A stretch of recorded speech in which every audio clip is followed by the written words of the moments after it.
Welcome back to the 31305 podcast, episode number 24. My lucky number. So I don't know, maybe this pod does numbers on YouTube.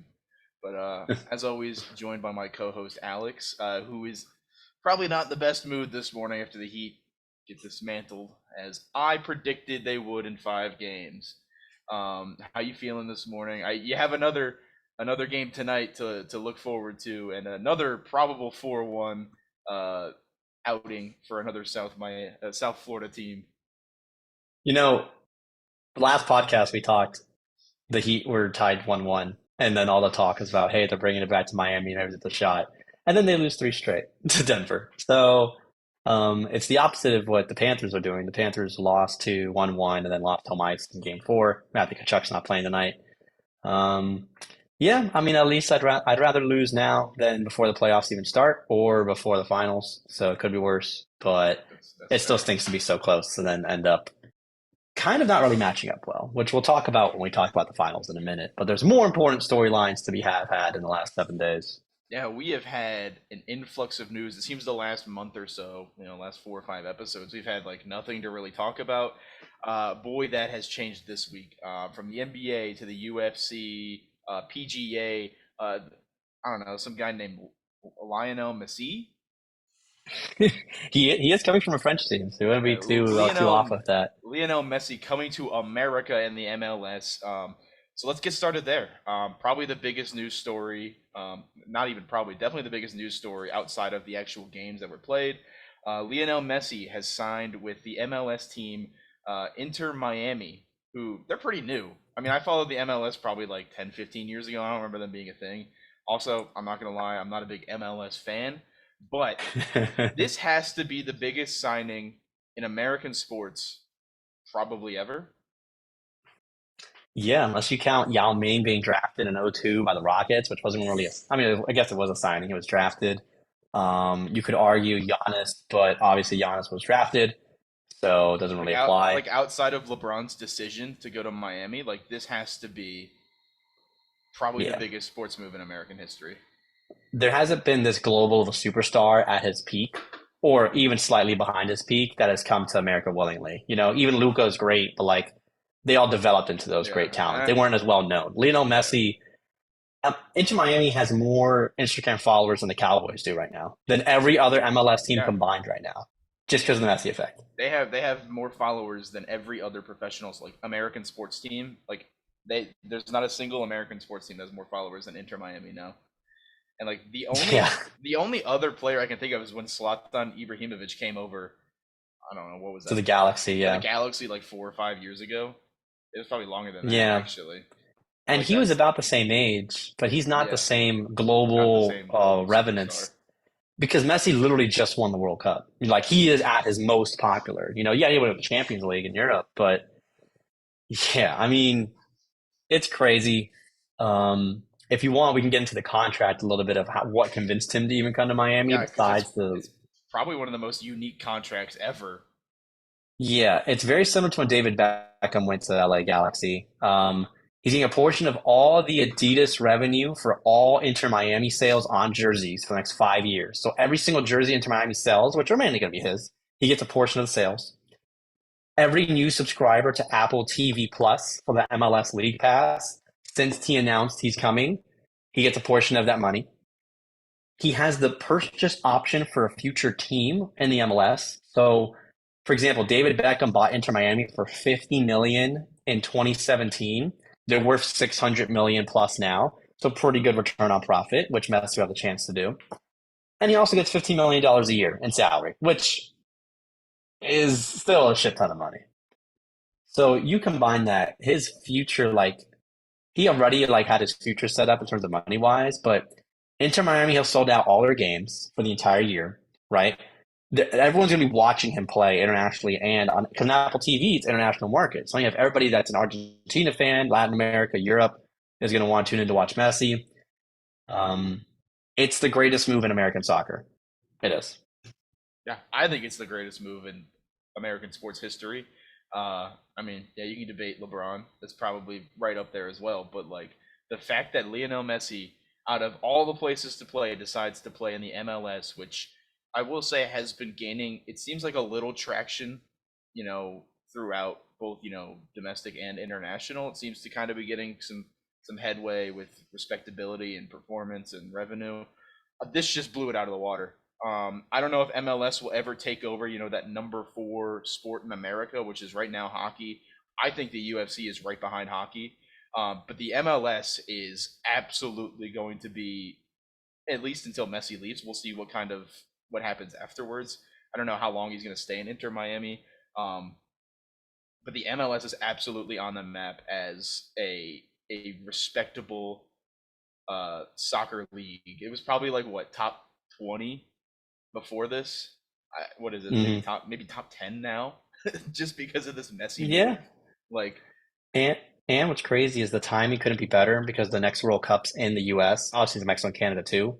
So he's going to be an ambassador for the game, and the MLS is only going to grow even more to where it's not just a place for people to retire. Like, yeah, Messi's older, but he's not going just to retire to take it easy. Like, he's still going to probably play for Argentina. So you're going to see the hope is that there's more revenue brought into the league so they can sign not players of Holland or Mbappe's level in their prime, but at least somewhat in their prime players. Yeah, no, definitely exciting. I was a New York Red Bulls fan way back in the day, back when like Thierry Henry was like at the end of his career playing for the Red Bulls. So I may have That's to flashback, yeah. I may have to revitalize my New York Red Bulls fandom from like literally 15 years ago and be a Red Bulls fan just so I can watch the MLS. I'm not gonna lie, I don't think I've watched an MLS game in 15 years. I will be now. Do you have to? So are there? I will tell you. Are they gonna have any games on like ESPN or like national TV? I'm sure they'll put a few. Like, there's one game where the MLS All-Stars are playing Arsenal, for example, which is the rumored first start date for Messi, like mid-July. I think that one's going to be ESPN. I don't know what their contract situation looks like because, again, Apple TV has the League Pass for MLS. But yeah, any game is going to be Messi. And I do want to clarify now, because I was called on it for being a bandwagon Panthers fan. I had an Inter Miami jersey for 2 years. Okay. They're only formed 6 years ago. They were formed in 2018. So, give a guy a break. So. Yeah, no, definitely an exciting time to be an Inter Miami fan. I don't know how many there are, but, they just quadrupled. Yeah. They just quadrupled in the last 24 hours. So that was the biggest, move. We had another move, a merger, I guess, if you will, between the PGA and the LIV Tour that happened this week. The LIV only around for a year, if maybe I don't know, just over a year. It was just over a year. Merged with the PGA this week. Kind of some mixed feelings. I know Rory McIlroy still says he's not going to have any respect for any of the LIV guys. I think it kind of goes both ways. Everyone sees the LIV guys as, sellouts. They were. Let's be honest. They took a ton of money to go play LIV golf, which the product wasn't great. But I do think it shows how fragile the PGA is. You saw a league start out on their own a year into it, and the PGA is already merging with them because of how relatively successful they were and how many big names they got. I mean, they got Brooks Koepka, Dustin Johnson, Phil.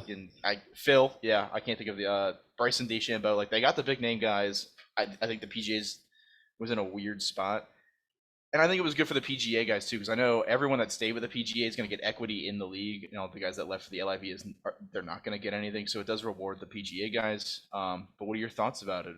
The LIV lasting a year and then already merging back to the PGA. I mean, long term, it's the best case scenario. It kind of reminds me when the ABA and the NBA merged, Obviously, it wasn't live back then, but I know it changed the game of basketball for the better. They incorporated the best parts of the CBA and put it in. Whereas the PGA kind of did the same thing. They kind of announced this 2 months ago before they announced the merger, to where they were putting parts of the live golf side into their future PGA competitions in terms of camera angles, not really style of play, but how they would be represented and more tournaments as well. But now you get the best of both. It's going to be awkward for everyone. Can't wait for the Ryder Cup. I think it's next year for when USA plays against Europe again. But I think overall, by the next year in the PGA Tour, generally starts just before the Masters, I think it's going to go back to normal. The LIV members, they made their money. They're happy. Yeah, they PGA Tour literally got members, they don't have their to worry about bag. another league. Yeah, they got the bag. Exactly. So shout out to Brooks Koepka for getting the bag, right? But in the end, I think it's going to be better for golf as the sport moving forward, which is what I think I forgot his name, the commissioner of the PGA wanted to Oh, do. I don't know. He got called an asshole for like 2 months ago for dissing the Live Tour people, be like, oh, we could never be like them. And then immediately doing a merger. Yeah. But I think he's thinking long term of the sport, not of the PGA. So overall, I think it'll be weird for the rest of the summer, but tensions will thaw out. Yeah, they definitely need to do a tournament where like the kind of like the Ryder Cup, but have the PGA guys play against the LIV guys. See what kind of beef comes up there. I think that'd be hilarious. That'd be awesome. That'd be sick. But it's gonna be interesting to see where it goes. I think the LIV was successful for what it was. They got their bag. All the players over there. Phil made like I don't even know how much, probably close to a fucking $1 billion at that point. And now he's come back to the PGA Tour. So from what I saw with the LIV, I mean, it's definitely different. Like they had music playing while people were golfing, and it was kind of just like a whole party thing. I I hope that's not the aspect that they bring over to the PGA Tour, because imagine just like you're walking down 16 at the Mass at Augusta, and it's just someone's bumping like Gunna. Like, I can't imagine that, but we'll see. I do think there might be a little bit of animosity, but that might be what the PGA needs to ramp up the revenue. Yeah, you gotta re-excite people. Tiger's not what he was, with all the injuries and stuff. Like, no golfer has really taken the claim as the best in golf. So I think creating some animosity and drama never hurt somebody. Don't go full Mouse to the Palace on us, but like, I think a little drama doesn't hurt with the ratings. Yeah, it'll probably be good for him. Saturday, I know you didn't watch it. I asked you if you were watching, but we had UFC 289, Amanda Nunes versus Irene Aldana. And at the end of the fight, after Amanda Nunes absolutely, I was going to say manhandled, but I guess woman-handled Irene Aldana. It wasn't even close, like, at all. Just, it was a snoozer of a fight. I'm glad the fight before Charles Oliveira versus Beneil Dariush was somewhat better. But Amanda Nunes retired after the fight. The double champ, has put down the gloves in the octagon. Everyone's saying she ducked Juliana Pena, the trilogy. I don't think she needs to have the trilogy after she beat the absolute shit out of Juliana Pena earlier. In the second fight, I think it was like a 50-43 scorecard on one of them. So I don't know. Amanda Nunes kind of, I wouldn't say off guard. She's been talking about retirement for a while. She said she didn't want to retire while Juliana Pena was on top. She's not. So we'll see if she comes back for the trilogy. I'd be interested. Juliana Pena sucks. I know everybody hates her in the UFC. She just talks so much shit. Like, I don't. She just said some really mean things, and it was like, Amanda Nunes is the goat of like women's UFC, and she was just like, nah, I am. Like, okay, shut the fuck up. Yeah. But congratulations to a legend, Amanda Nunes. I know you probably haven't been in the UFC. You haven't watched the UFC too much, but back with her wars against Valentina Shevchenko, and great fighter, greatest of all time, hanging them up. So mad respect to Amanda Nunes. Hopefully we see her in the UFC at some point, maybe not fighting, but maybe as an ambassador. We'll see. Any thoughts? I mean, 35 is like a decent age to retire from the UFC. It's not like anything crazy. Like, I think for her, she probably just reached the point where she's like, you know what? I don't need to keep bashing my body and sacrificing for the sport when I've done all I can.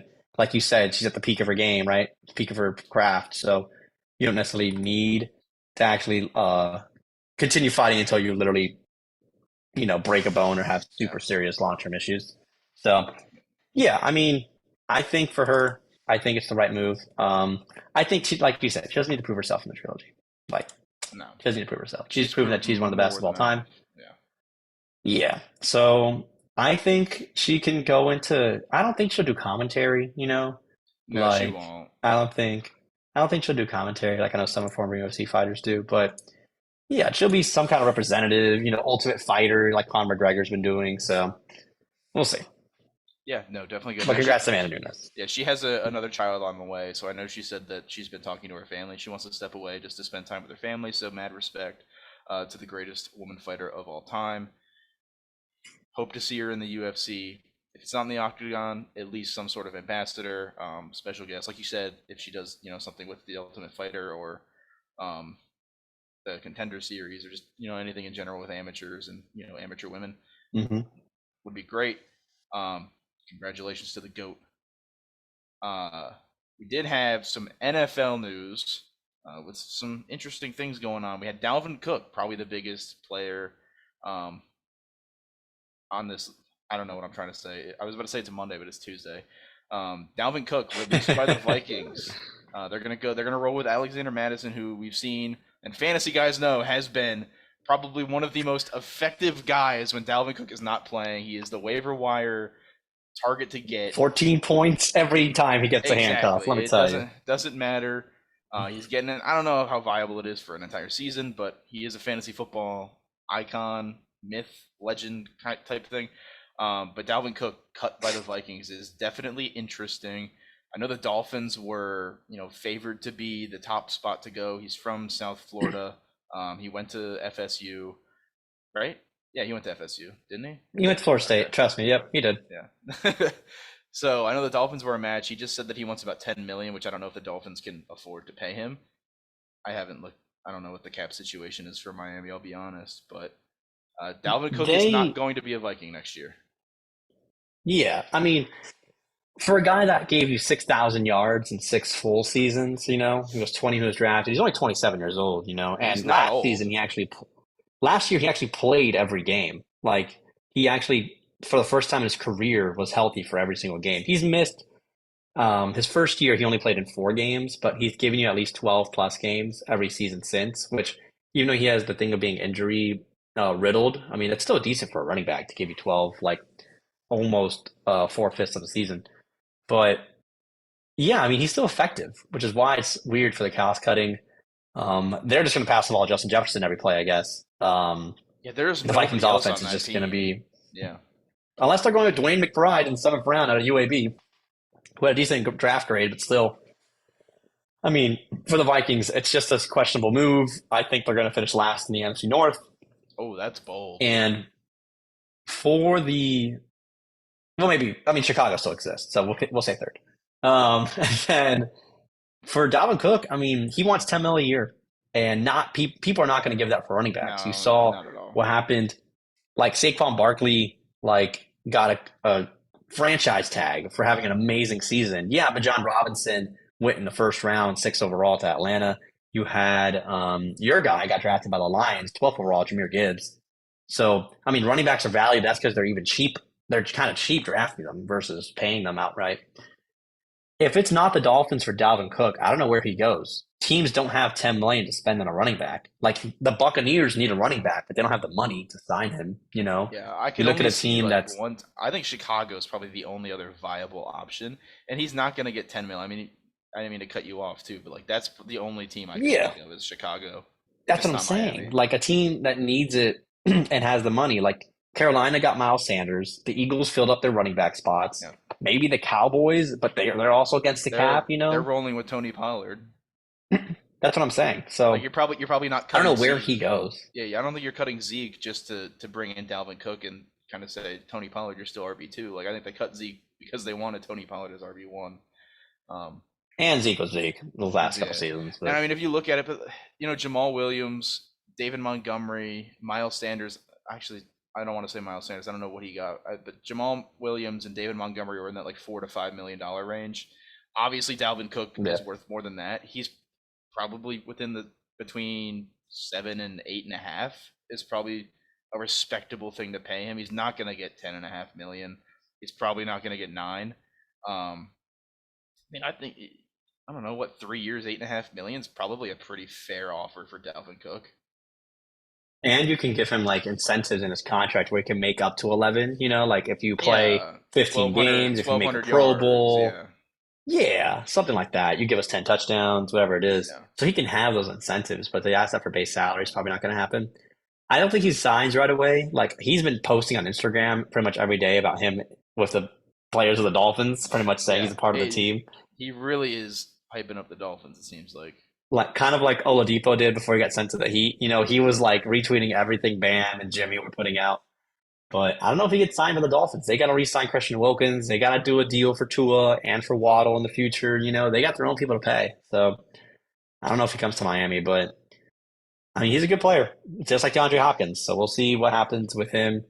Imagine he goes to Tennessee to back up or like 1-2 punch Derrick Henry. I'm just No, thinking about that because there's Hopkins not went to a do a chance. visit. No, you move There's Derrick not a Henry to chance. quarterback at that point because They would prove better than Tannehill.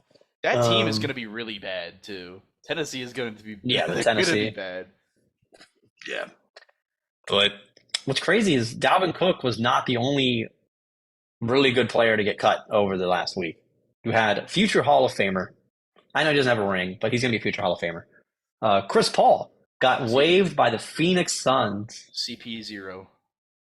Yeah, CP0. I mean, they cut him. He had 1 year, 43 million, I believe, was the salary number for him for this upcoming season. It's a lot of Which, fucking I money. mean, it's a lot of money, but he's like an expiring contract, which is worth a lot in the NBA. Like, I don't know if Phoenix, they said they're going to try to trade him, but then they tried and didn't trade him, so they're going to waive him. Where does he go from here? Like, I don't know what team is going to sign Chris Paul. My eyes, he's going to LA for a cheap deal to be with LeBron and Anthony Davis, his buddy LeBron. That's my thoughts. But I mean, who are the Suns targeting free agency? They still have to pay him, right? They still have to pay Chris Paul's salary. It doesn't count against the books unless they're going to go like pay him off the salary and then use go after like Kyrie Irving in the offseason. But what happens in the Valley of the Sun? You're there in Phoenix. How's the vibe there? Yeah, so as of right now, DraftKings Sportsbook has the Phoenix Suns as the next team he plays for at minus 160. So the Suns are still favored to have him suit up next year. That doesn't mean he won't get traded midseason. But the Lakers are the second favorite at plus 300, and then everyone else is kind of plus 1,000 and back. So it's either going to be he plays for the Suns next year, probably gets traded and dealt at the deadline for something, or he goes with LeBron and AD in LA. Those are probably the only two options that I could even see. I don't know who's picking up that tab. That's a lot of fucking money. It is a weird move. He was not great down the stretch in Phoenix, especially in the playoff run, being out for most of the series. No availability. What's the saying? The best. I can't think of it, but like the best availability is you're always available, something like that. Yeah. But it's weird. I thought DeAndre Ayton would be the one that is probably moved first, and it looks like it's possible that Chris Paul is moved. I don't think it'll happen. I think they're going to run it back with at least KD, Book, and CP3. DeAndre Ayton is still up in the air, but if shit starts to go down next season, and they did hire their head coach Frank Vogel, who we talked about last week. If things start to go downhill quickly with that team, that could be that CP3 could definitely be a trade piece come deadline time. Yeah, I mean, I would say a weird move could be he gets traded for Kyle Lowry of the Heat because their salaries almost match. Lowry's a year younger, worse than Chris Paul. But I mean, you look at him in the playoffs. I mean, Chris Paul didn't even play, whereas Lowry was still effective in the finals. Which we'll talk about in a minute. I know he's not the best; like you can't compare them really. But if you're just going to let go of him, why not get another salary that's slightly less that you can still move? For the Suns. Yeah, but I don't know what happens to Chris Paul from here. The Suns have been linked to Fred VanVleet too, who declined his player option earlier this week. So that could be an interesting. I don't know if it'd be a swap, but Fred VanVleet has been rumored to go to the Suns. Obviously, it's still early. We have no concrete evidence, but that could be an interesting fit. Chris Paul in Toronto would also, I think, be an interesting fit to lead the young team of OG, Pascal, Scotty Barnes. Just have that veteran presence out there would be an interesting fit, but we'll see. This probably won't be resolved anytime soon. I don't think he's technically been waived yet. They just said they want to if they can't find a trade. So we'll see if anything manifests. I think he'll start the season with Phoenix, and then if it goes downhill, probably be traded for decent pieces. I don't know, what is an aging Chris Paul that has injury history going to return in a trade? Probably a first round pick, maybe. I don't know, not much. Yeah, maybe a first and a conditional first. I don't know.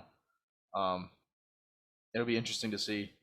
next year might be a shit show in Phoenix if they don't get going quick. Yeah.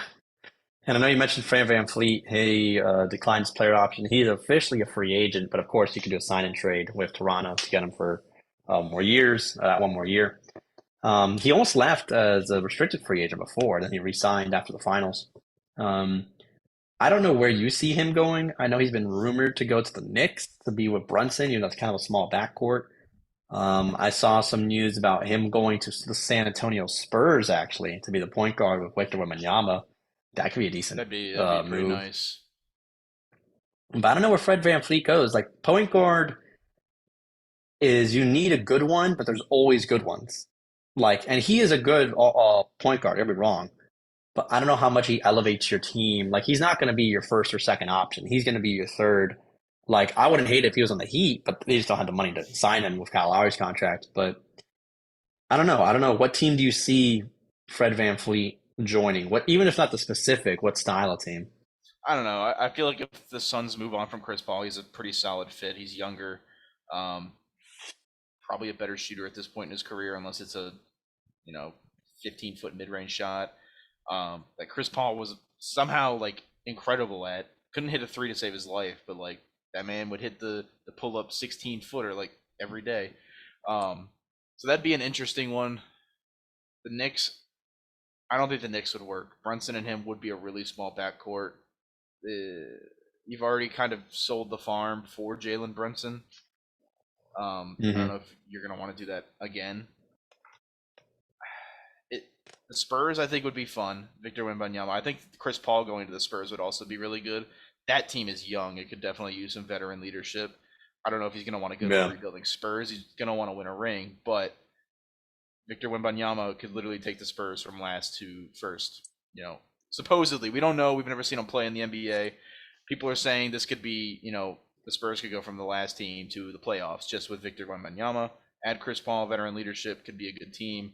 Um, but Fred Van Fleet is I don't know, he's just weird. He did not look great this year analytically in Toronto, but that whole team was bad. They just had no depth. He was playing Yeah. seemingly all game. Um, I do think the Spurs would be a good place for him. That'd be interesting to see. They just got rid of DeJounte Murray, so kind of want to bring in another good point guard. Give me the Spurs And they had the for money Fred too. Van. Yeah, give me the Spurs for Fred Van Fleet. Yeah. Right now, the favorites are the Suns, Rockets, Magic, and Heat are the top four, if it's not the Raptors. And also the Blazers if they decide to move on from Anthony Simons or Dame. But we'll get into that in a minute. But yeah, I I wouldn't mind guess him in the Heat, but yeah, I think the The Spurs would be Magic cool. the Magic would be good too. I guess they have Markel Fultz, who isn't really that great. I guess Different so. style of point guard, for Yeah, sure. you get a Yeah. scoring guard instead of a Markel Fultz. Yeah. We do have some basketball or baseball news, sorry, to bring you, which we're going to give a shout out to Alec Manoa Oh well, we forgot. or We Alex. forgot. We'll go back to it. That's fine. I didn't mean to interrupt you. Go ahead. Yeah, very good. Manoa getting set down to, when you're struggling in the majors, you probably get down to Triple A or Double A, get your mechanics right, come back. Nope, you got that down to rookie ball last week. He was really good for the White Sox a couple years ago, and yeah, has not been this year. He's not been very good. Getting set down to rookie ball. Have you ever seen this happen? Where like a former Cy Young candidate falling off and then getting his mechanic rights by going down to the lowest division in baseball. I mean, like I've never seen it literally going below rookie ball. I mean, Manoa was a Cy Young candidate last year in Toronto, came back, and I don't even know what his ERA was. It's bad. Like it's got to be +6 or +7. So you think, oh yeah, send him down to Triple A. He'll face good competition still, but definitely not on major league standards. No, they demoted him to below rookie ball. I don't I don't know if he said something to the owner or the GM or the coach.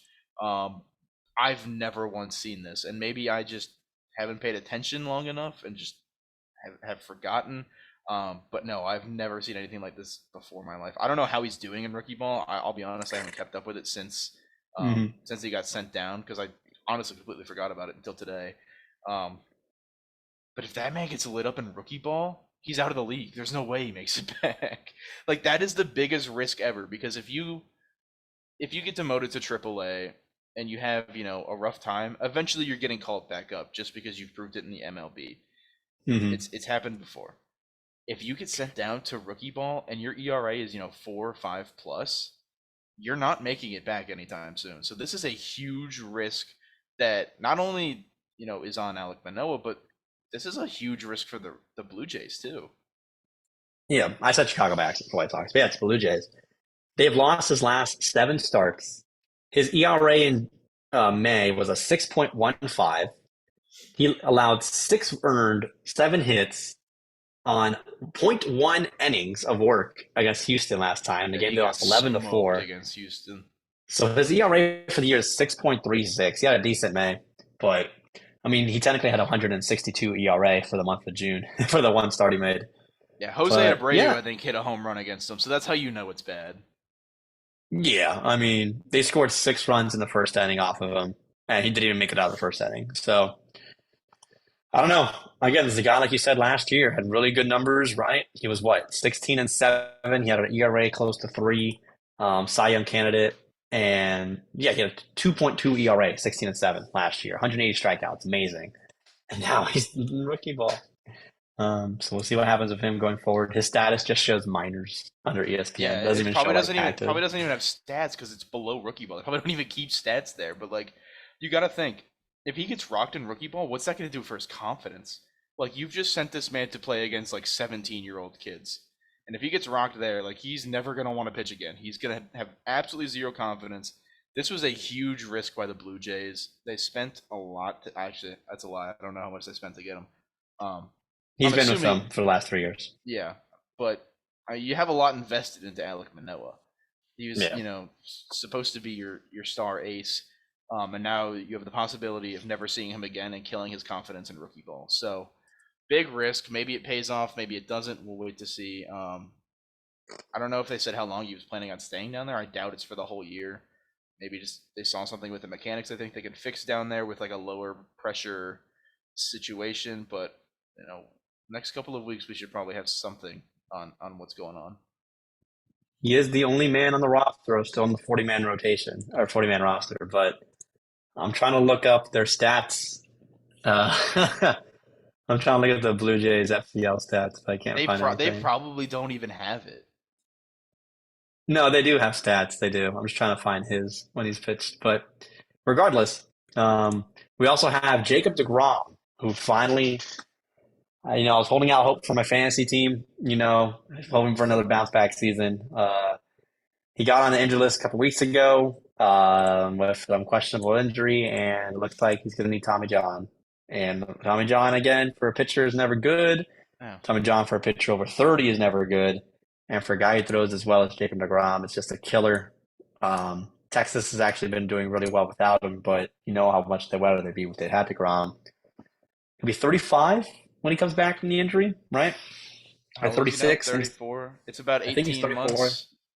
So, Yeah. 35, 36. I don't know when his birthday is, but around that age, which that's pretty much it for him. Because you got to think, like Yeah. the first year after Mhm. Tommy John too isn't, great. How many people have we seen come back from Tommy John the next year and be what they used to be? It takes a while. Um, this might be the end of his career, which would suck. Mhm. Obviously he's going to want to give it a go, but at 37, after Tommy John, with the injury history he has, he really has a decision to make of do I hang it up now? Which is tough. He's definitely been one of the best pitchers of the generation when he's healthy. He's probably the biggest what if in baseball in the last 50 years of what could have been. Right now, if he was to retire right now and walk away, are you voting him in for the Hall of Fame? No. He's a 4-time All-Star, 2-time first team, 2-time Cy Young, NL Rookie of the Year, but I mean, he has 1,600 strikeouts, but he hasn't even had 100 wins in his record, which I know isn't the do-all be-all for a starter, but shit, you got to have longevity also. And I mean, he didn't start pitching until 2014, so you're looking at what, 8 years of him being healthy? I don't know. I don't know if he makes it. He's close, but I don't know if he makes it. Yeah, everyone uses like the Hall of Very Good. That's probably where he would be, is the Hall of Very Good. I don't think he makes it in just because of the injury history. When's the last time he pitched a full season? It's been what, at least 3 or 4 years since he's pitched a full MLB season. And he also did already have Tommy John surgery in 2010, in the minors when he was first drafted. He had it. So this isn't his first Tommy John either. Yeah, it's going to be a tough comeback. It'd be great to see him come back when he's done and healthy and be back to the Jacob deGrom that we all know. I don't know how plausible it is for a 36-year-old to do, especially with the velo guys are throwing with now. It's not like the old days where you throw in a fastball at 80 and it's like, oh my god, like dudes are pumping 105. Batters are gonna start catching up to that, so your velo's down after Tommy John. So if he's coming in after it throwing 92, like he's not gonna be very effective. It sucks, and we talked about it. And I said that Jacob deGrom was going to have a healthy season this year. This was my preseason prediction. I said he was going to have a healthy year and he was going to win Cy Young. Yep. So there goes one of my predictions. It sucks to see. How's that working out for you? Hey, I will say my NL predictions are spot on. Mm-hmm. I've hit all four so far preseason wise. So watch yourself. Okay. But yeah, sucks for him. Hopefully he's able to come back, but there's a chance that he doesn't. We do get into some more somber news, and that's with the Miami Heat. And the main headline. We had one more story What's up? that you forgot. Stephon Diggs not showing up to minicamp. Oh, you're right. For the NFL, we kind of goes over that. It got announced today that Stephon Diggs, reported yesterday for mandatory minicamp on Monday, went today for about 10 minutes and then left, and then didn't report in on time for actually attending mandatory minicamp. Sean McDermott said it's a very large concern that he has. Josh Allen has even said some of that is his fault. This is not a money issue. It has been stated already. This is not a money issue. He just got an extension last year. He's happy with his money. He's still, I think, the 9th highest receiver in football. He makes good money. It's all about that. What do you make of it? Is there discourse in Buffalo? Yeah, I don't know what it could be. Like the only thing I'm thinking of is like he doesn't want DeAndre Hopkins to come to the team because that's like the only reason the Bills have been in the news is like D-Hop has been rumored to maybe go there. So maybe he doesn't want to be usurped as like the number one, but even if D-Hop got there, he would still be the number one. Maybe he doesn't want to share targets. I don't know. He hasn't said anything, so we can't really speculate. But like you said, it's not going to be about money. He's paid probably right where he should be. You said number 9. I mean, he's probably a top 7 receiver, maybe top 5. Yeah. Mm-hmm. So I mean, it's right around there. I don't think it would be anything to hold out for. So we'll see if there's some internal discourse going on. Yeah, the only thing I could think of is like maybe he just doesn't want D-Hop to come here, and that's why he's holding out. I think it's different. I think it's about how in the playoff game that he had where they got eliminated, he wasn't targeted the ball a lot, like because teams were shutting him down, and he just wanted Josh Allen to throw him the ball more. Because remember, this is a guy who's a great player. I'm not debating his talent, and he's not really much of a drama queen, really. But he did force a trade from Minnesota because he wasn't happy with the production that he was getting and the volume he was getting in Minnesota. So we've seen a similar situation with him in the past, at least somewhat unfold. And Stephon Diggs, again, he's a good guy, very good player. That'd be it. Like, I don't know if the D-Hop issue really, he minds it. I think he just wants to be treated like the second best player on the team outside of Josh Allen. I don't know if he's not. I mean, I don't know if he is. I would argue he is the second best player on the team besides the quarterback, but I don't know. It's hard to determine what it is just from one thing. But the way Josh Allen and the coach are going about it makes it seem like there's more to it than just him missing a day of practice, which is what it could be. But yeah, I'll be interested to see if anything comes out of it. But he hasn't said anything, so we can't really speculate at this time. We don't want to. yeah, we don't want to cause more issues than already is. But no, we're off of the drama. yeah, Fuck him. All for the drama. Yeah, Stephon Diggs literally told Josh Allen to go fuck himself and that he wanted to leave. per sources, Stephon Diggs has requested a trade. Trust me, bro. Yeah. Trust me, bro. Per sources, he's going to the Miami Dolphins. Yeah. But I think that's it for the non actual on the field news. We had a lot of off the field. And as much as I hate, we have to go to the actual what happened on the court. And what happened on the court since we had a last podcast was the Heat didn't win a single game in the NBA Finals. And They won I one. mean, no, since we did our last podcast Oh, episode, okay. I was about to it was say. 1-1. It was 1-1 before we recorded. That's what I'm saying. Like, the thing is, I'm not even super mad. Like, I can't really blame the officiating. I can't really blame Denver because Denver was a good team. Yeah, Murray and Jokic are a little bit of like every superstar essentially, where they want to get the foul call a little bit more than usual. But like, it's no worse than like Luka or Draymond Green or even Tatum in the last series was. So can't really blame Denver. They were just the better team. Like they were. They're deep. They play good defense, which is the biggest thing the Heat have struggled with. Like the Heat still played decent defense. They held them to the league average. They like Jokic still had amazing numbers, but if you look at the overall team in Denver, they weren't scoring as much as they did in the Western Conference playoffs. But the Heat kind of blew it. I mean, the Heat kind of blew it. Jimmy Butler, you've got the ball with down two with a chance to send the game back to Miami, and you take a wild contested three. And the possession before, you turn the ball over and you throw it at Contavious Caldwell-Pope. You just throw it to him straight up. So, I mean, Murray and Jokic are going to be a powerhouse duo. Congrats to Denver for winning their first ever championship. And in Denver, too, it's going to be a special feeling for them this week. Their ceremony is Thursday. But what do you take of it? Because I'm a fan, so I'm a little biased. But what do you take overall of the finals and Denver winning it on their home turf? Oh, I finally picked it right. I picked Denver to win the NBA Finals, and I did it in like November too. Picked them to win in November. I've got the receipts for that on my DraftKings Sportsbook app. Gamble responsibly, kids. But Miami should not have been in the finals. I think you can agree they probably were not. They won, which we'll give them credit for. Absolutely, they beat the teams. They were not a finals caliber team. They got by the Bucks. Very impressive. Probably shouldn't have happened, but that's the way it went.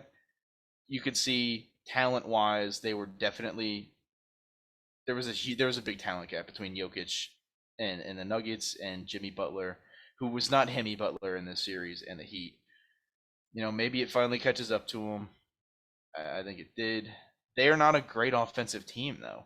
If Jimmy Butler's not scoring 45 a game and Bam's not, posting a fucking 25 and 15 game, like they're pretty average to below average offensively. It caught up with them. Denver's a great defensive team, and Miami's great defensively too, and it showed. A lot of the games were pretty respectably close, low scoring. I think there was one that was kind of a blowout, but I don't know where the Heat go from here because they're also. I mean, they were the 8 seed. They were a play-in team. I don't know what you add to make this team better. I'm a firm believer that the top 4 is pretty entrenched with Boston, the Bucks, the Sixers, and I guess the top 3, maybe not top 4. But like, where did the Heat go from here? Because they've got Jimmy Butler, who's not a superstar by any means. I don't think he's a top probably 25 player, but he's not a top 10 player in the league. Where do you think the Heat need? Not where. What do you think the Heat need to do to be able to replicate this next year? I think they need to do 2 things. They need to realize that Bam actually had a good finals. Bam had 26, 21, 22, 20, and 20. And he had, in terms of points, and he had 13, 9, 17, 11, and 12 in rebounds. Like, yeah, his percentages were kind of low because it's what happens when you get guarded by people who are much taller than you and really athletic, like Gordon was, Michael Porter, obviously Jokic has gotten a lot better defensively, at least not perimeter wise, but interior wise for sure. He shot almost 50% from the field, but they need to realize that the era with Jimmy being the main guy in the team might be over in terms of being enough to win the title. Like Bam is young. Tyler Hero, who didn't play at all in this series, who could have been a factor. I'm not saying he would have led the Heat to win, but maybe at least win a game more, was a factor. They're kind of young. The Heat have Hero, they have Caleb Martin, Gabe Vincent's a free agent. We don't know if he's going to come back. Duncan Robinson, Bam. They're all in the mid-20s, like 27 years old, average, 26. Jimmy's 34. Lowry's 36. UD is gone. He's retired. Like Kevin Love is 35. He might not even resign. So they have to decide, do they want to go all in, trade Hero to get maybe a Damian Lillard, maybe try to get a Fred VanVleet, or do they try and retool and go younger in terms of their future assets. I don't know the way to go. I love Dame, so if you got to ship off Tyler Hero for Damian Lillard, you fucking do it. Give yourself one last shot. But I think that they showed that if you're a player who's really good and you think that you can elevate this team to the next level, you can request a trade to Miami, and they're going to make everyone better. Because nobody talked about Caleb Martin before this series. Nobody talked about Gabe Vincent. Nobody knew that Duncan Robinson was having a shit year because you wouldn't think it from the playoffs. Everybody knew Duncan Robinson had a shit year. But if you had just watched the playoffs, you wouldn't think that, because he had a good playoff run. So that's what I'm saying. Like, they step up in the playoffs and they need to. They just need that one more piece. Again, I don't know. It doesn't matter for them if they crack the top four because they just showed they can be the 8th seed and make it there. It's not sustainable, but they can at least make the playoffs and give it a run. I don't know what the Heat do from now. If they go for Dame, I'd love it. If they just retool instead, I'd also be okay. They just can't run the same team back, which I think they realize too. I don't think because it wasn't enough. It wasn't enough. We did have the next year's finals odds come out. Obviously, Denver is the favorite to repeat. Boston with the second best odds, but Miami the 10th best odds at plus 2,000. So Vegas is believing in this team a little bit to be able to get back there. Let me see. 1, 2, 3. I mean, they have the 4th best odds in the East to win the finals. So, like we said, the top 3 is entrenched. Miami could, with some moves, go up to that 4th spot, especially if they got Dame. Holy shit, the team would be insane. That's what I'm saying. But we do have all the odds for this and for MVP next year. The worst odds next year, if you had to guess right now, the worst odds, who does it belong to and what are the odds? For MVP or team? For the team to win the finals. Oh, God. It's got to be Orlando, right? Or Houston. Oh. Orlando is the 3rd worst at plus 25,000, and Houston is like 8th worst at plus 20,000. There's 2 teams. It's the Detroit Pistons. No! We're the 2nd worst at plus 50,000, but there is one team worse than that to win the finals next year. Is it Charlotte? It is the Charlotte Hornets. Charlotte Hornets, yeah, I was about to say. Plus 60,000 to win the NBA Finals next year. If you hate money, throw $100 on it and you win $600,000. Actually, no, 60,000. No, wait. Yeah, 60,000. I'm bad at math. Quick math. Yeah, $100 if they win pays out 60,000. Again, gamble responsibly, kids. But those are that's pretty bad. And then for MVP, we have Jokic favored, Doncic, Luka and Nikola Jokic are right around the same. Giannis and Embiid are the top 4. So it's going to be interesting. I don't know if Denver repeats.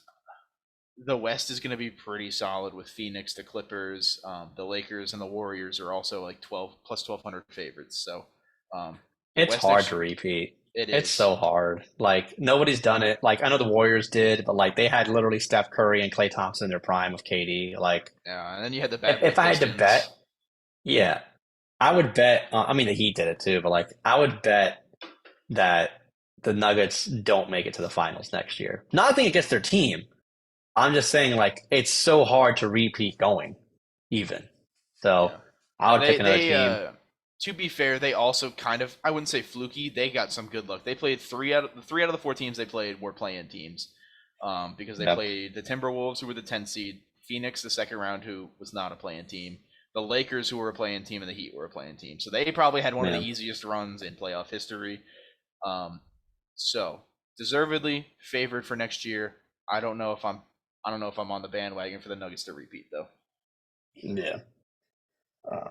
And we'll see what happens at the offseason. I mean, the draft is next Thursday. It's not this week. Shit, next is it Thursday.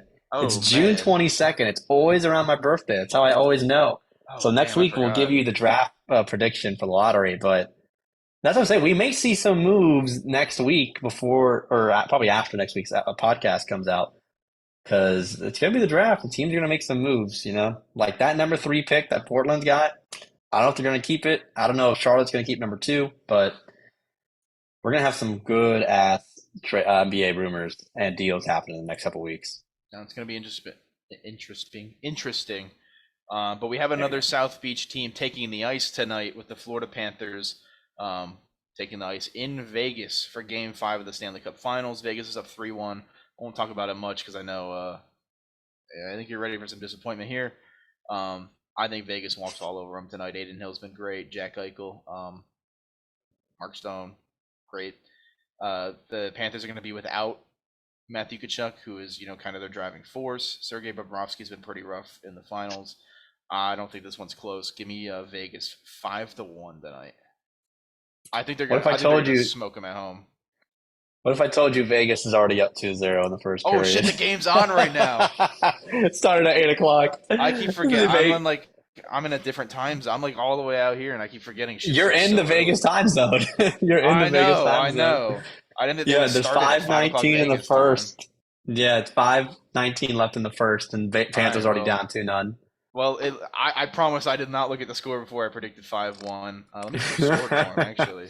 They just scored their second. I don't know why they started so early when it's in Vegas, but Mark Stone scored and Nicholas Hague scored for Vegas at 2-0.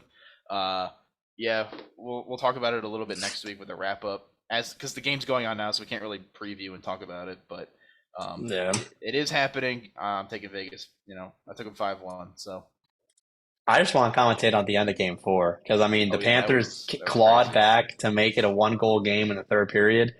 And the overall scramble right in front of the net as time expired, that crazy save, again, another crazy save against the Panthers. Yep. He's sticking his leg out to block a Matthew Tkachuk shot. And the brawl that ensued, essentially, with Matthew Tkachuk wanting to fight everybody. I don't even know how many penalty minutes were given out proactively for it. But that fighting was insane. There's a lot of built-up emotion. I have watched actually way more hockey this playoffs than I thought it would, especially in Stanley Cup. And the one thing I can say about Vegas is they are a physical team, but they do it without getting penalty minutes. Whereas the Panthers, when they try to respond by being physical, they're always in the damn penalty box. Yeah, it's just reckless endangerment with the Panthers. They just fly around and do anything. That's what I'm saying. And I'm not calling the Panthers a dirty team. They're trying to respond to the physicality, but they're not doing it smart because they're always damn down a man. And that's why the Knights are having more chances to score, have more shots on goal. So if the Panthers want any shot to come back, they're already down 2-0 in this game. If they come back tonight, they got to be smarter with their physicality. Bobrovsky's got to do way better. They may pull them now. Vegas gets another goal in the first period, but it was a fun run. I'll ask as part of my question today for the South Florida teams, but it's been a fun ride at least the last couple months, from the Heat maybe being the lottery to making the finals, and the Panthers almost being eliminated by Boston to make it to the Stanley Cup. it could be worse. Yeah, essentially both of them were, play-in teams because, the NHL has the wild card, which, I guess you could kind of consider like a play-in team if you want to compare it to. So South Beach getting 2 play-in teams to their respective finals is definitely impressive. Also equally impressive, they're both going to lose 4-1. So we'll see if the Panthers come out and come back. No Tkachuk, they're already down 2-0. I don't think so. But nevertheless, they only made the playoffs literally on the last day of the season. And if it weren't for an Alex Tuck 3 inches offside call, they wouldn't be in the playoffs at all. So congrats to the Panthers. Great season. But Vegas is going to win 6 years after their inception to the NHL, which is very impressive. Yeah. I think that's it for the main, at least the big playoffs that are happening, because the main playoffs after tonight looks like is going to be waiting until, I don't know, the XFL, the USFL, baseball probably will be the next big one. Yeah. So we do have the final rendition of our MLB division report cards, taking through all 6 divisions. The West is what we're gunning through tonight. If you're ready, go through the AOS for me. Tell me who's been hot, who's not. All right, I'll go through these quick. I know we kind of take a lot of time on these, and they're pretty time-consuming. But starting with the AOS, we have the division-leading Texas Rangers at 41-24. I'm giving them an A-, only because they've just lost Jacob deGrom for the rest of the year. That's going to bump them down, I think. But Marcus Semien is a legit MVP candidate. The team has a plus 146 run differential, which is insane. Josh Young is a Rookie of the Year candidate, and just all around they are good. They hit well, they pitch well. John Gray, oh my God, why can't Nathan Eovaldi has picked up the slack. There you go. DeGrom's gone. I couldn't think of his name. But they've looked really good. They're easily the best team in that division. They're probably a top 3 team in baseball right now. They're going to be difficult come playoff time. So I'm gonna give them an A minus. I only gonna get they don't get an A just because DeGrom is out, and I think that's just gonna hurt their overall pitching depth. So we'll see how they handle that going forward. And I mean, that's kind of not really their fault. I mean, they kind of knew Yeah. it getting into it, but I mean, you kind of rely on the players being healthy. They've been a very good surprise. I mean, we thought they'd be contending. I thought they'd be the second best team in the division, but to lead it by this much this late into the season, Ooh, pick you were me. right. Pick me. Yes, go for it, Taylor. Where did I predict them at the beginning at our First, season predictions? What was that? first. Thank you. I picked Seattle. And Seattle's been below average, if not a minute, but it's really worked out. I mean, their last season signings have been helping them the most this season. I mean, they've had some good stuff going on, but again, offensively, they score 7 runs a game, and you're not even surprised. Like they score 11, and you're like, oh, just another day in Texas. So I think this new stadium, also Globe Life Park, we saw it host the World Series in 2020 when COVID hit. For it to actually host a playoff game is going to be electric this offseason, or this playoff season, should I say. But I agree. I give him an A. Because you can't control the DeGrom injury. Signing him was good, but getting him healthy would have been even best. They do have some people coming close, going behind them. They do. They have the Houston Astros, who, after a really slow start, have started to pick it up. They do have the worst player in baseball on their team, but they're 37-29. I'm giving them a B plus, just because it's the Astros. They probably should be better than 37-29. They have recovered from a slow start, but Jose Abreu, he has to be the worst signing in this last offseason. Like, I don't think there's anything comparable. His WAR is almost -2.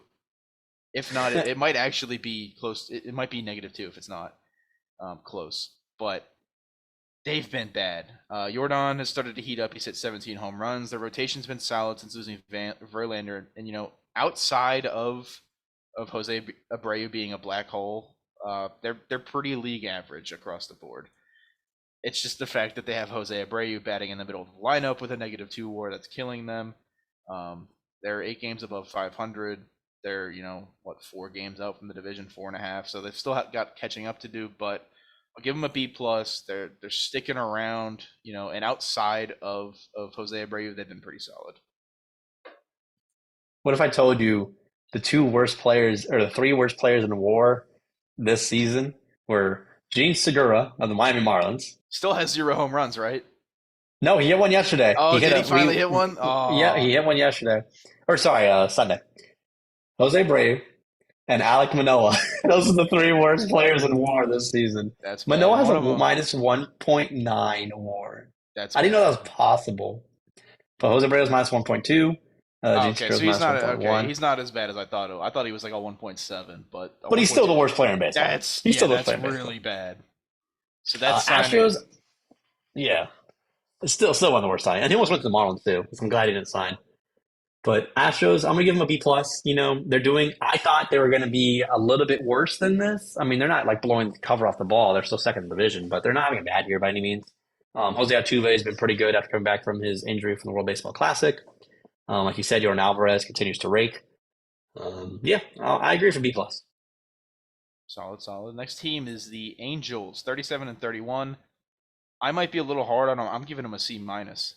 This is a team with generational talent that we haven't seen since Babe Ruth, and they are 37-31.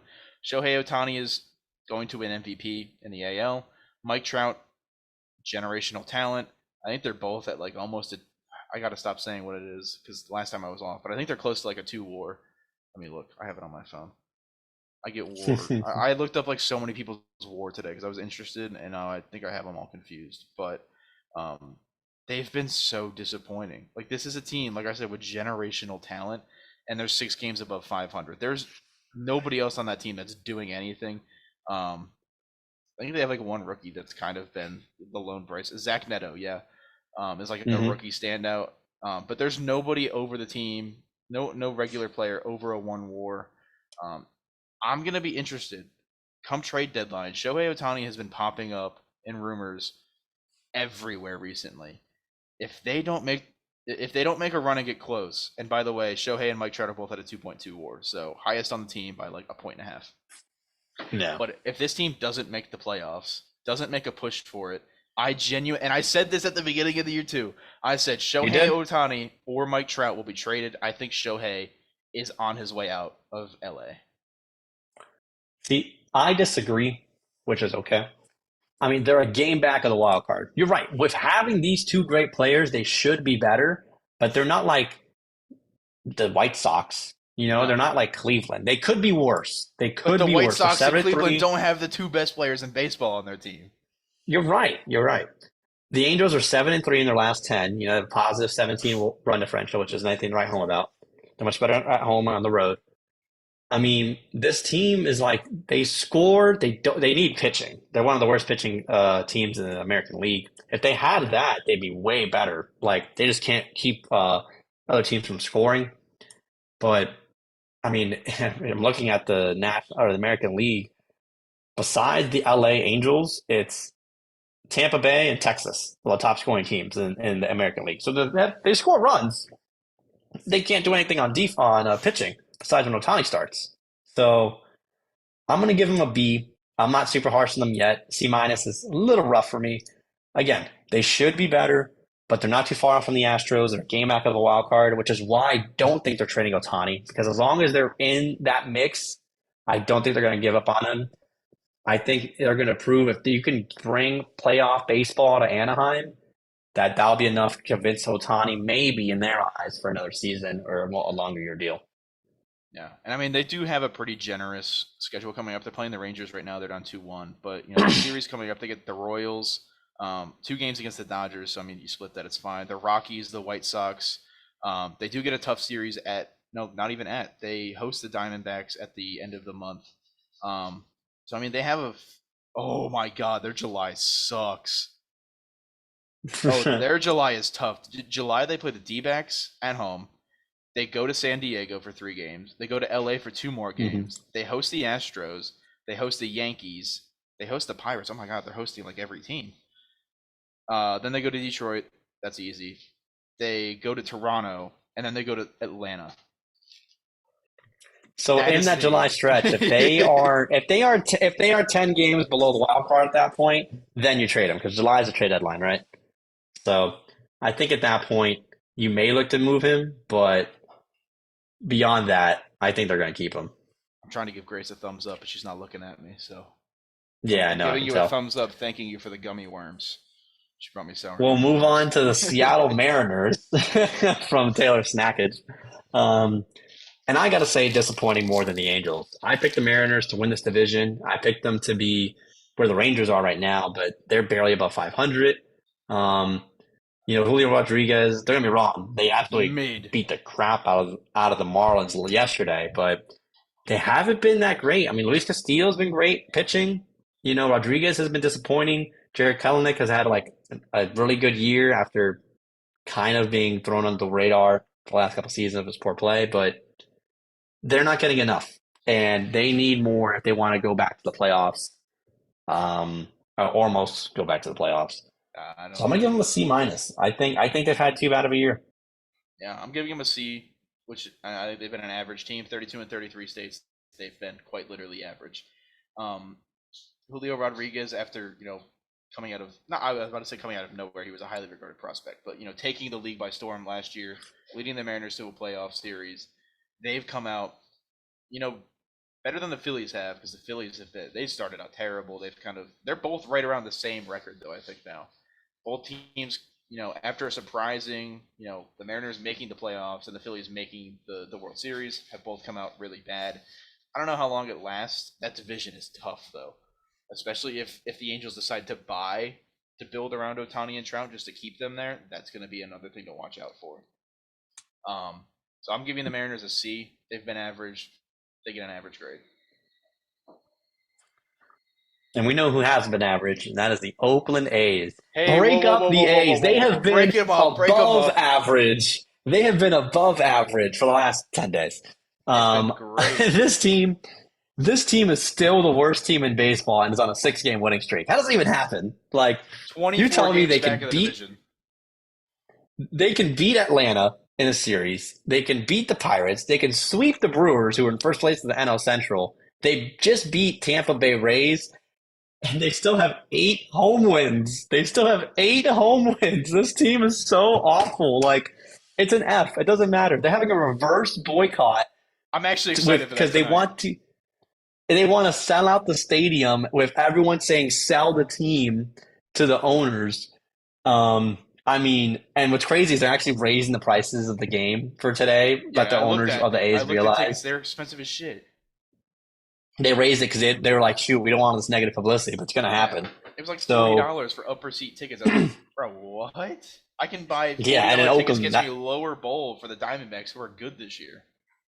that gets you behind the home plate in the Marlins game. What are you talking about? Oh yeah, that's So true too. Ain't nobody I going to Marlins games. yeah, I'll be going later this month, but or next month.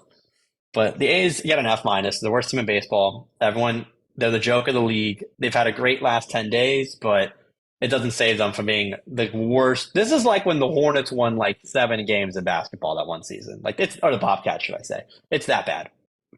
I don't even want to give them an F, just because like I don't blame them.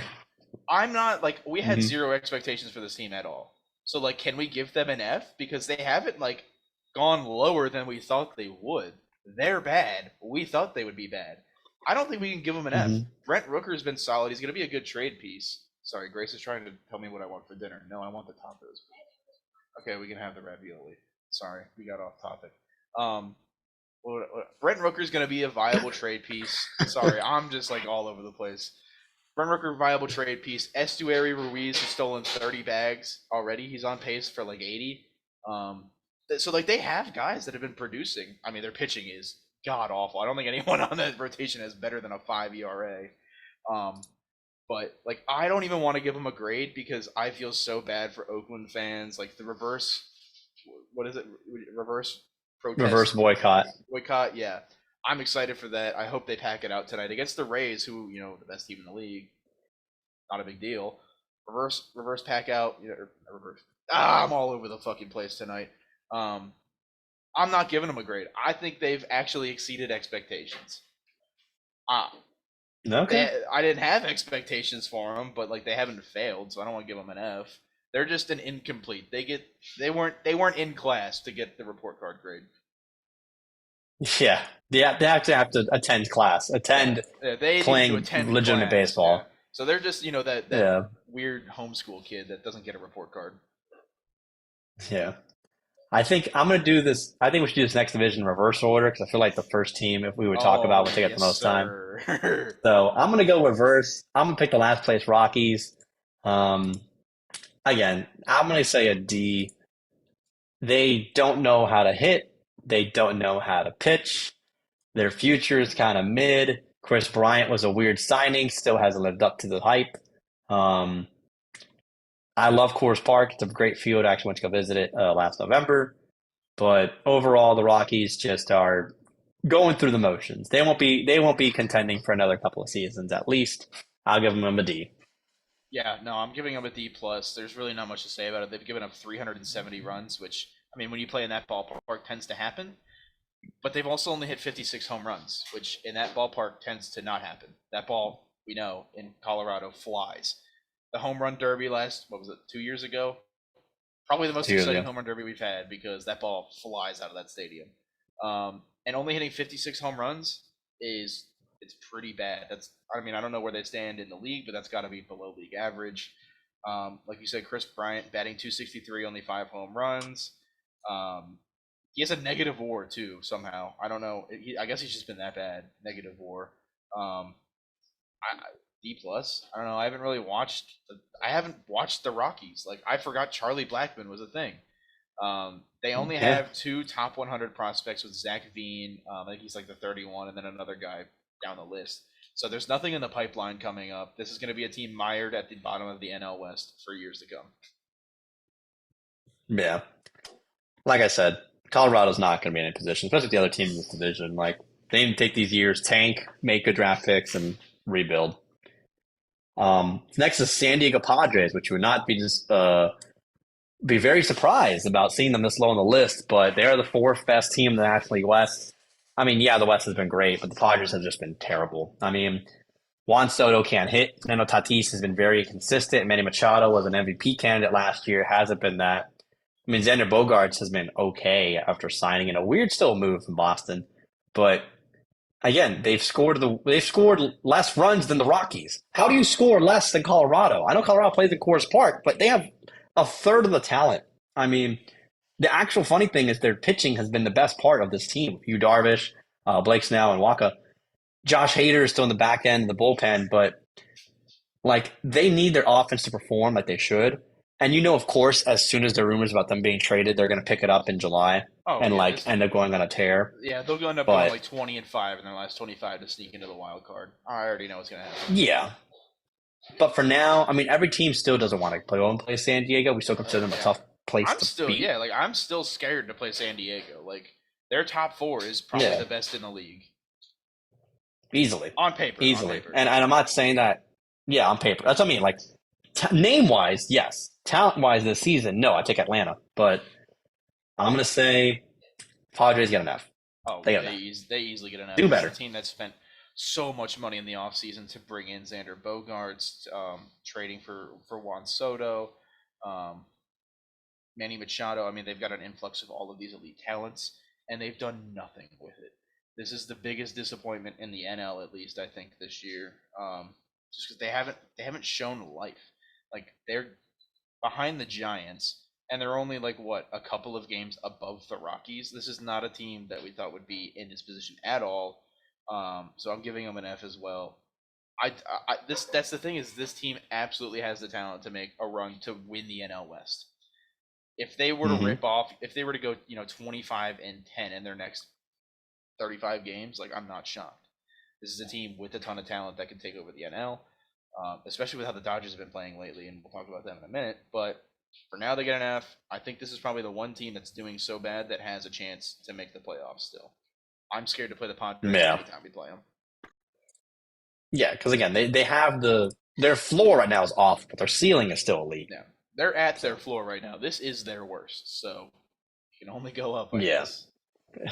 Oh, it could go down. Look at Oakland. It could go down. Yeah. Or Detroit or Kansas City. Hey, whoa, wait! We walked off the Braves. 1-9 in your last 10. I don't want to hear it. Spencer Yeah. Torkelson hit a home run and hit a walk off. No. There will be no slander here. Okay. Next up, the Giants, San Francisco.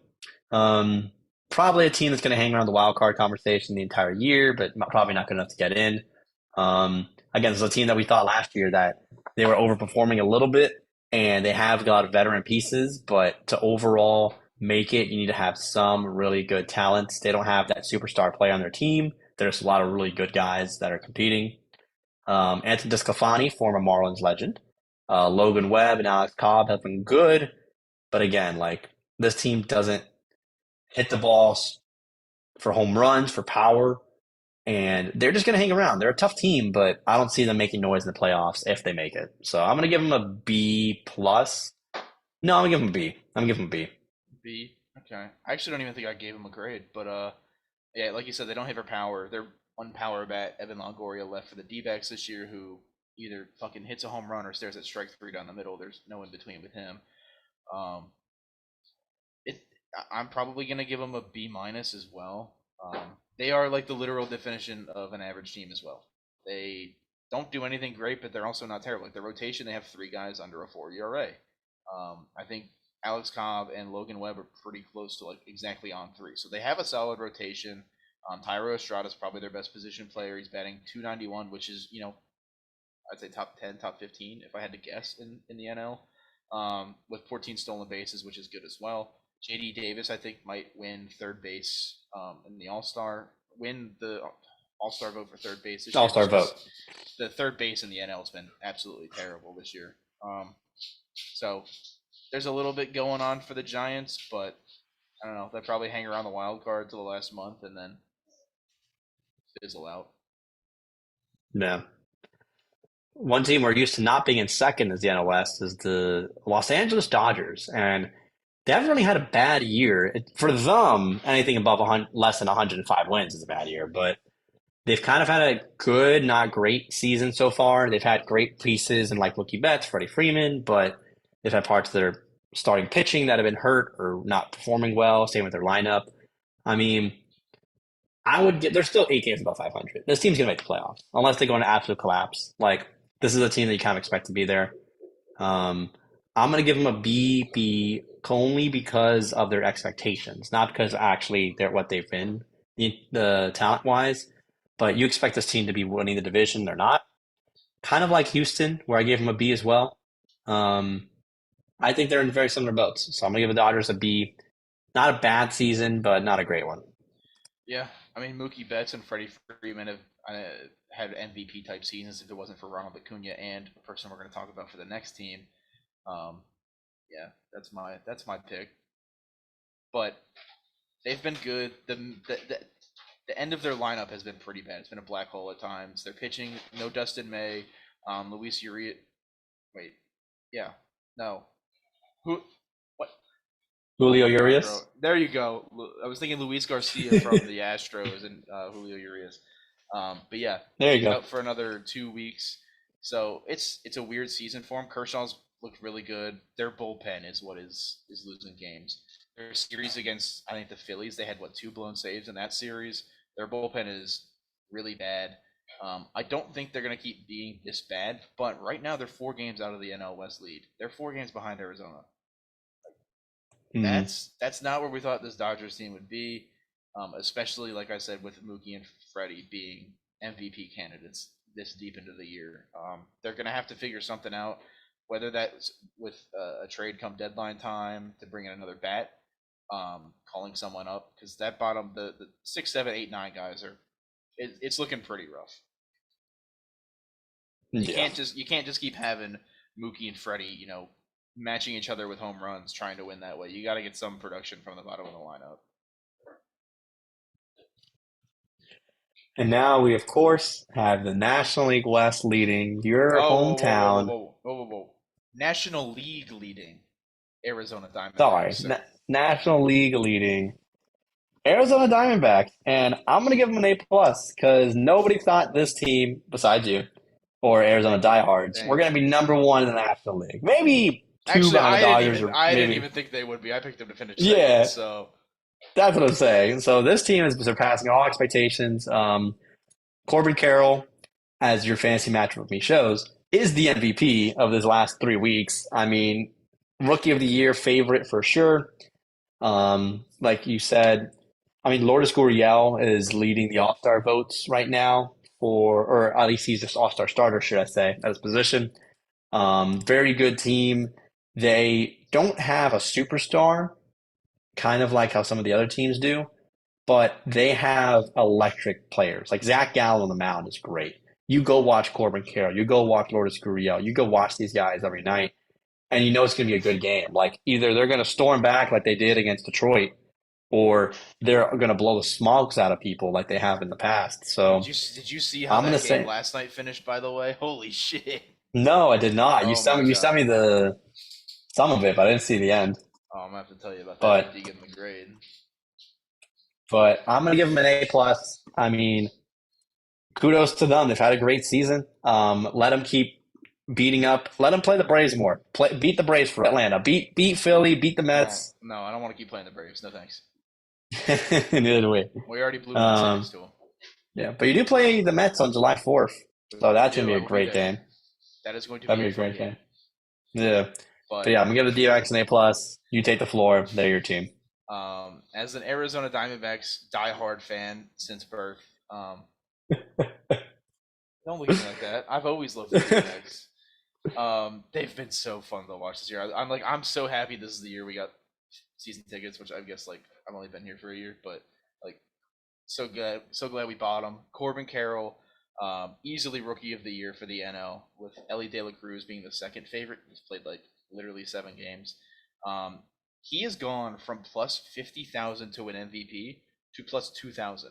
So outside of like the top 100 in odds, to he's now I think fourth behind Acuna, Freeman, and Mookie Betts in 3 weeks. That is actually I It's think it was crazy. fast. I think it was like a week and a half, maybe two. That's insane. Corbin Carroll, you said they don't have a superstar. Uh, they do. Corbin Carroll is their superstar. He's top five in OPS, top five in average. I think he's top five in on base, top two, three in stolen bases. He's on pace for a 40 home run, 40 stolen base year. Um, Absolute superstar. Lourdes Gurriel has been injured for the last week and a half. He found some power again after hitting for average last year in Toronto. Zach Gallen's had a bit of a weird roller coaster year. His first few starts were really bad. Then he went on his tear where it was like 22 innings straight with no runs. Got tagged by the Pirates, kind of, made it out of it alive, and then got tagged again by Detroit of all teams. So he's had a weird up and down year. His ERA is still in the low threes. He's probably still a co-favorite for the Cy Young. But this is a team, they are going to have to add pitching at the trade deadline because outside of Zach Gallen and Merrill Kelly, the rotation is Ryan Nelson, Tommy Henry, and Zach Davies. All guys with ERAs, I think, over 4, maybe even 5. Their bullpen is atrocious. Miguel Castro needs to fly back to China. He's dog shit. Andrew Chafin, who they got last year from Detroit, has been very hit or miss. He either strikes 3 guys out or gives up a 3-run home run to lose the game. They have iconic hair though. He does. He is iconic with the mullet and the stash. I gotta give him that. Mm-hmm. But this is a team. Mike Hazen has already said that they are going to buy at the trade deadline. He thinks that they're finally in a position to buy. Do we get a Paul Goldschmidt reunion in the desert? I think that would be interesting. Crazy. That would be crazy. I mean, they already have Christian Walker at first base, who's a Gold Glover. You throw Paul Goldschmidt at DH and let him play first base a couple times a week. Year 1 through 5 it's already solid. But there was a guy on MLB TV that already said that the Diamondbacks 1 through 3 hitters are probably one of the best in the league with Corbin Carroll, Ketel Marte, Lourdes Gurriel. I don't know. I give them an A+ easy. This is a fun team to watch. They steal bases. They're fast. They're great defensively.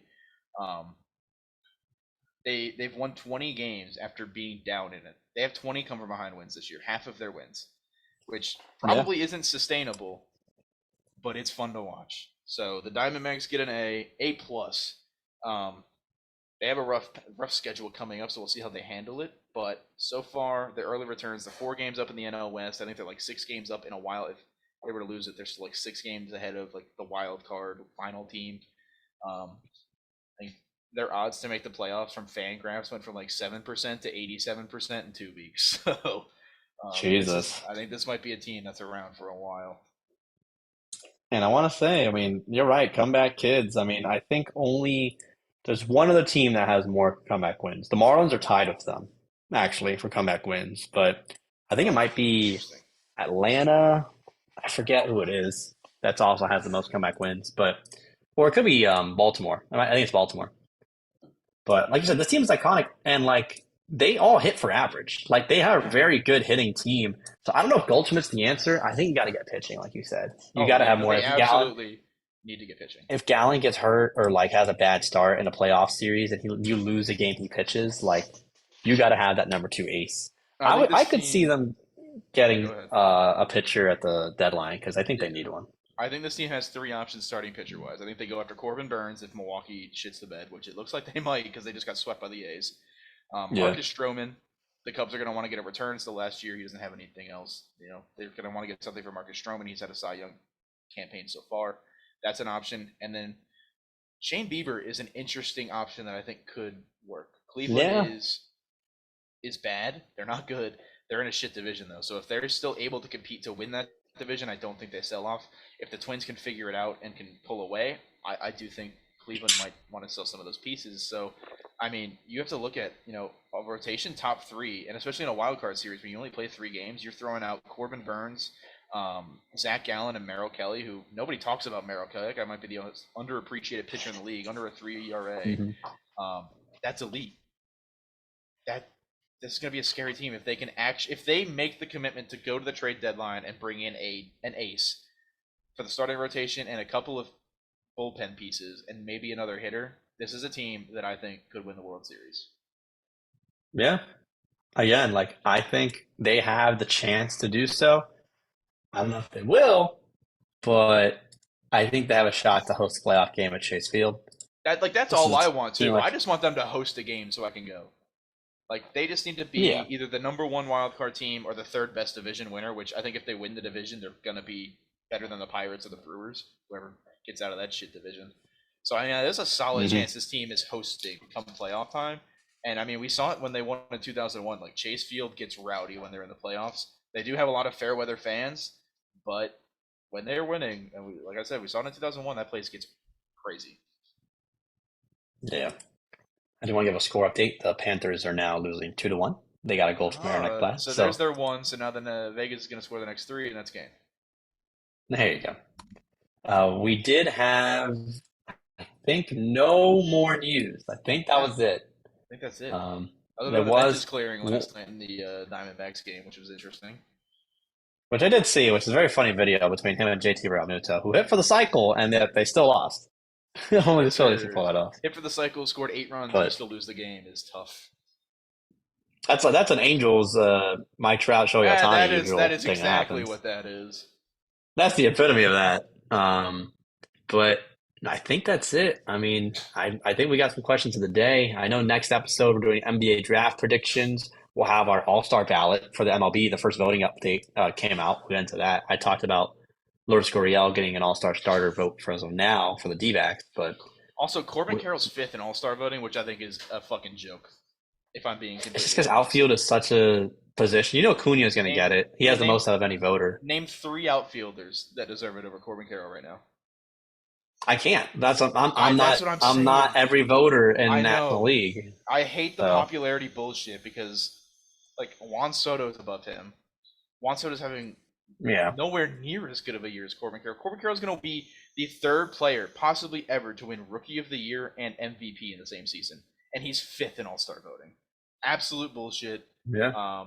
Screw everybody that's not voting Corbin Carroll for the. But it's his own teammate that's also starting, Gurriel. Well, yeah, no, Gurriel's had an amazing season as well. And so is Mookie Betts. Mookie Betts has had a good year. I don't know if arguably better than Corbin Carroll, but he's had a good year. I don't know. I'm fine with Mookie and Acuna being over him. I'm not fine with Juan Soto getting more votes, and it's just a popularity contest. Yeah. He's still 5th place does get you into the All-Star game because there's 2 reserves. That man absolutely deserves to start in the All-Star game. But that is my that is my rant on the Diamondbacks for the week. We can continue with the questions of the day. Okay. You go for it because yours is baseball related. So Yeah, okay. Go ahead. Okay. So we had Ellie De La Cruz, the Reds' super prospect, hit his first home run ever in his major league career the other day. 458 feet. It was an absolute piss missile. Last row of the stadium. Guy caught it, and it got me wondering what would it take for you to give a ball like that, because that's an important ball. That's like, this guy's projected to be an elite superstar in the future. What would it take for you to give that ball back? So interesting is the guy who gave back the ball to him got pictures, got to meet De La Cruz after the game, got signed baseball bats and For all baseballs of his by De friends, La by the way, Cruz. too. Guy was It an wasn't absolute just him. friend. And he even said like he was negotiating with the Reds for the ball. And he got a photo with them and the boys. They were all in Reds gear. I mean, it's cool that he gave it to him instead of being a jerk. I personally don't think I would have gotten that much because, again, I know he's a great prospect. It's his first home run ball. Now, this is Aaron Judge breaking the American League record home run ball. I'm asking for season tickets for the next season. That's what I'm asking for, right? I want to have the experience. Like, I have a bat from the Marlins, which is amazing, signed. I love it. But if I'm trading a ball, I want to be able to go to the games. Like, I want to be able to experience more moments in the season. I'm asking for season tickets. If I get anything signed on top of that, sure. If I get to meet the player, sure. But I want season tickets. That's my main deal. If I get that, I'm happy. Yeah, there was people on Twitter, and obviously it's Twitter, take it with a grain of salt, but people were valuing the ball between $50,000 to $100,000. Mm-hmm. That's a lot of money for a baseball that you caught, that you probably spent $20 on your seats. I guess their first offer was a signed picture and a signed ball, which I'm absolutely not trading it for that. Like, that was an embarrassing offer.